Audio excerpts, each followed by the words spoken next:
सबसे बड़ा ठग। राजपुर गांव में धनपत नाम का एक सेठ अपनी पत्नी और बेटे के साथ रहता था। गांव में उसका बहुत बड़ा कारखाना चलता था। वो अपने सामने किसी को कुछ नहीं समझता था। उसने एक आलीशान कोठी बनवाई और पूरे गांव को भोज पर बुलाया। बाबूलाल, मेरी कोठी का जश्न मनाने के लिए पूरे गांव को भोज पर बुला लो। सेठ जी, पूरे गांव को? एक बार फिर सोच लीजिए। कहा ना, पूरे गांव को बुलाओ। उन्हें भी तो पता चले कि इस गांव में मुझसे ज्यादा अमीर कोई नहीं है। जी सेठ जी, और सुनो, उस खड़ूस मुखिया हुकुम चंद को जरूर बुलाना। उससे लगता है कि पूरे गांव में उससे समझदार कोई नहीं है। जी सेठ जी, जैसी आपकी इच्छा। 2 दिन बाद। आइए आइए, भोज के लिए उठर पधारिए। अरे वाह, सेठ जी ने इंतजाम बढ़िया किया भई। भैया मान गए। इस पूरे गांव में धनपत जैसी धरिया दिल किसी में नहीं, जो पूरे गांव को पंगत में बैठने का न्योता दे डाला भैया। अरे हुकुमचंद जी, आइए आइए, आपका बहुत बहुत स्वागत है। आप उधर बैठिए, मैं अभी सेठ जी को बुलाकर लाता हूँ। मुखिया कोठी को देखने लगा। और कैसे हो मुखिया जी? मैं ठीक हूँ। आज तो तुमने बड़ी रौनक लगा रखी है। बहुत दिनों से सोच रहा था, रहने वाले दीन जन है तो क्या हुआ, अपने लिए एक कोठी बनवाई लूं। आखिर इतना धन किस काम आएगा। बहुत अच्छा किया, लेकिन अब तुम अपनी पुरानी कोठी का क्या करोगे? अब उसका क्या करना? गोदाम बना दूंगा या बेच दूंगा? अब वो मेरे किसी काम की नहीं। तुम तो कोठी पंचायत को बेच दो, हमें अनाथालय बनाने के लिए जगह की जरूरत है। क्या कीमत लोगे इसकी? ये मुखिया बहुत चालू है, कीमत पूछ रहा है। ये अच्छी तरह जानता है कि पंचायत की मेरी कोठी खरीदने की हैसियत नहीं है। क्या हुआ धनपत? कुछ नहीं। मैं सोच रहा था मुखिया कि मैं इस कोठी को अनाथ बच्चों के लिए दान में दे दूं। अब उन्हें काम के लिए क्या रकम लेना। प्रभु की कृपा से मेरा खजाना भरा हुआ है। तुम सच कह रहे हो? हाँ मुखिया, तुम मेरी दरिया दिली के बारे में तो जानते ही हो। मेरा दिल अंदर से मोम है, मोम। हाँ, तुम्हारा मोम आज मैंने इस भोज में बहते देख लिया है। जमेला, क्या बात है? आजकल तुम मस्तूरों से ठीक से काम नहीं ले रहे हो। मैं तुम लोगों को काम के पैसे देता हूँ, आराम से बैठने के नहीं। सेठ जी, काम तो सही सही चल रहा है। देख जमेला, इनसे पूरा काम ले सकता है तो ठीक, वरना तू जा यहाँ से। अब ऐसा न कहियो सेठ जी, मैं गरीब कहाँ जाऊंगा। तभी एक मजदूर चिट्ठी लेकर सेठ जी से कहता है, सेठ जी, डाकिया आपके लिए ये लिफाफा दे गया है। बाबूलाल, इसे खोलकर देखो तो इसमें तो चिट्ठी है। आपका कोई प्रेम पत्र लग रहा है। अरे बता क्यों रहा है, जल्दी से पढ़ कर सुना। नहीं पढ़ सकता, इस तो अंग्रेजी में है। तुम मेरे पूरे कारखाने का हिसाब किताब करते हो और अंग्रेजी नहीं पढ़ सकते, क्या फायदा ऐसे मुंशी का। ऐसी बात नहीं है, मुझे थोड़ी सी अंग्रेजी पढ़नी आती है। THIS ये बन गया इस, IS ये बन गया इट। अरे इसका मतलब तो बता। मतलब आपने तो खाली पढ़ने के लिए कहा था, मतलब मुझे नहीं पढ़ा। अबे अकल के अंधे आदमी तो रहेगा मुंशी, जब अकल बट रही थी तब कहा था तू। आप गुस्सा मत करिए, इस चिट्ठी को पूरे गांव में एक ही आदमी पढ़ सकता है। कौन? फर्राटा। पूरे गांव में बस वही है जो फर्राटेदार अंग्रेजी बोलता है। बुलाओ उसे। कहो बामलाल, आज मुझसे क्या काम पड़ गया है। भाई, ये चिट्ठी अंग्रेजी में है, जरा पढ़ कर बता दो क्या लिखा है। 50 रुपए लगेंगे पढ़ने के, तुम चिट्ठी पढ़ने के रुपए लोगे?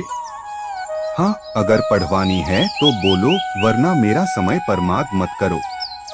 अच्छा ये लो रुपई, आप पढ़ो। अरे बताओ तो इसका मतलब क्या है? 100 रुपई और दो तो पूरी चिट्ठी समझाता हूँ। फिर रुपई ये क्या बात है? अच्छा अच्छा ये लो, अब बताओ। सेठ जी ये चिट्ठी शहर की एसर कंपनी से आए। इसमें लिखा है वो आपको माल का बड़ा ऑर्डर देना चाहते हैं, इसलिए आप अपने माल का सैंपल भेज दो। ये देखो पूरा लिस्ट लिखा हुआ है। आप बोलो तो मैं ये बाबूलाल को सब समझा दूंगा, पर जरा मेरा ध्यान रखना। क्यों नहीं, तुम सब समझा दो। ठीक है तो मैं कल सुबह आकर सब समझा दूंगा। बाबूलाल अभी तुम जाओ और कल इस पर्राटा से सब समझकर सैंपल भेजने की तैयारी करो। जी सेठ जी। सेठ मशीनों को देखने के बाद ठीक से सब देख के ताला लगाना। अरे तुम अभी तक यहीं पर हो, तुम्हारा काम हुआ कि नहीं? सेठ जी सब तैयार है, बस फिट नहीं हो रहा। छोड़ो, तुम्हारे बस का कुछ नहीं है। मेरे एडवांस रुपए वापस कर देना। सेठ के जाने के बाद भाई कारखाना बंद मत करना। मैं अभी 10 मिनट में सामान लेकर आता हूँ। कुछ दिन बाद बाबूलाल उस शहर वाली कंपनी का कोई जवाब आया कि नहीं? नहीं सेठ जी, सैंपल ठीक से भेजा था ना, बड़ा ऑर्डर आना था। सेठ जी मैंने सब बढ़िया भेजा था। बाबूलाल तुम मुझे डुबो देगा। तुमने जहाँ जहाँ सैंपल भेजा कुछ नहीं हुआ। तभी 2 पुलिस वाले आए।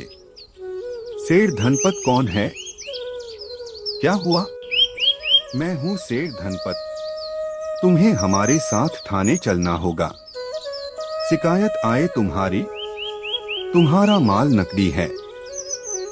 नहीं नहीं साहब, हमारा माल सोट का असली है, कोई मिलावट नहीं होती। रहसार कंपनी ने शिकायत किए।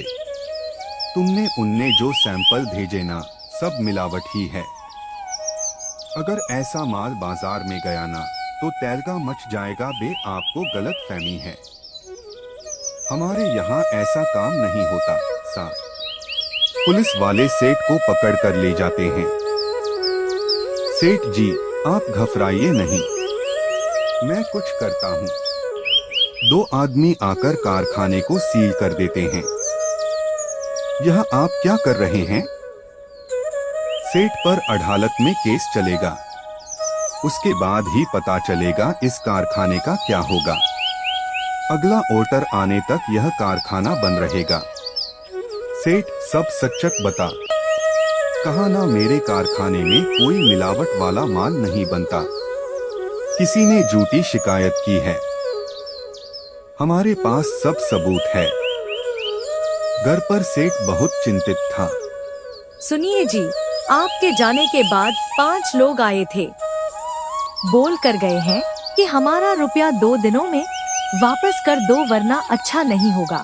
मैं इतने सालों से व्यापार कर रहा हूँ और ये लोग, मुझे से उनकी बातें नहीं सुनी जाती। आप उनके रुपए दे दीजिए। कारखाना भी बंद हो गया। घर चलाने और केस चलाने के लिए भी रुपए चाहिए। धनपात ओ धनपात। आए आए मुखिया जी बैठिए, मैं पानी लेकर आती हूँ। ये क्या हो गया धनपात? मैंने कुछ नहीं किया। मैं जानता हूँ तुम सच कह रहे हो, किसी ने तुम्हारे खिलाफ साजिश रची है। मुझे ये सब बाबूलाल का किया धरा लगता है। सब काम उसके जिम्मे छोड़ा था, पर फंसे तो तुम हो। अब क्या करोगे मुखिया? एक उपकार कर दो, मुझे रुपयों की बहुत जरूरत है। कैसे भी हो ये कोठी बिखवा दो। अरे कैसी बातें करते हो? फिर तुम रहोगे कहाँ भाई? झोपड़ी में रह लूंगा, पर देनदारों से पीछा छूटे। ऐसा नहीं कहते धनपाल, तुमने अनाथालय के लिए अपना घर दिया था, बच्चों के साथ वही रहना, नहीं तो मेरे घर चलना। अच्छा हुआ सेठ जी आप यहाँ मिल गए, मेरे रुपए दे दो। अरे तुम्हारे कौन से रुपए? अगर तुम उस दिन जासूसी कैमरे लगा जाते तो आज मुझे ऐसा मत कहिए सेठ जी, मैंने तो सारे कैमरे फिट कर दिए थे। कब? तुम तो उस दिन के बाद आए नहीं। कारखाना बंद होने के थोड़ी देर बाद मैं सामान लेकर आया था और सारे जासूसी कैमरे उसी दिन फिट कर दिए थे। वो तो मेरी माँ की तबीयत अचानक खराब हो गई थी तो मुझे रातों रात अपने गांव जाना पड़ा, इसलिए आपको बता नहीं पाया। ये तो बहुत अच्छी बात है। धनपत कारखाने से तुम्हारी बेगुनाही का कोई ना कोई सबूत जरूर मिलेगा। हाँ चलो चलते हैं। तीनों खिड़की से कारखाने में घुसते हैं। आदमी ने 3 जगहों से छिपे हुए कैमरे निकाले और चलाए। एक कैमरे में आदमी मशीनों में काम कर रहे थे, दूसरे कैमरे में बाबूलाल और सेठ बातें कर रहे थे। अरे इसमें तो कुछ भी नहीं है। तीसरा वाला चलाओ। तीसरे कैमरे में जमेला और एक आदमी था। जमेला ने माल के पैकेट उठाकर एक बड़े से थैले में रखे और दूसरे आदमी ने उनकी जगह दूसरे पैकेट रखे। जमेला ने सेठ वाले माल का थैला आदमी को दिया और उससे रुपयों की गधी ले ली। 2 पुलिस वाले जमेला को घर से पकड़ते हैं। फंसा उस सेठ को रहा है। मैंने कुछ नहीं किया। उस सेठ झूठ बोलना है। चल पक्का सबूत हो रहे हैं हमारे पास तेरे खिलाफ। 2 आदमी कारखाने की सील खो देते हैं। मुबारक हो धनपत, तुम अपनी समझदारी से एक बहुत बड़ी मुसीबत से बच गए। मुखिया सच बताऊं तो ये समझदारी मेरी नहीं, इस कैमरे वाले भाई की थी। इसी ने मुझे मनाया था, कह रहा था आप कैमरे लगवा लो सेठ जी, इतना बड़ा कारखाना है, देर सवेर हो जाती है, कभी ना कभी काम आएंगे। भाई तुम्हारा बहुत धन्यवाद, बड़ा उपकार आपका। आज तुम्हारी वजह से मेरा काम और नाम दोनों की लाज बच गई, वरना मैं सड़क पर आ जाता। ऐसा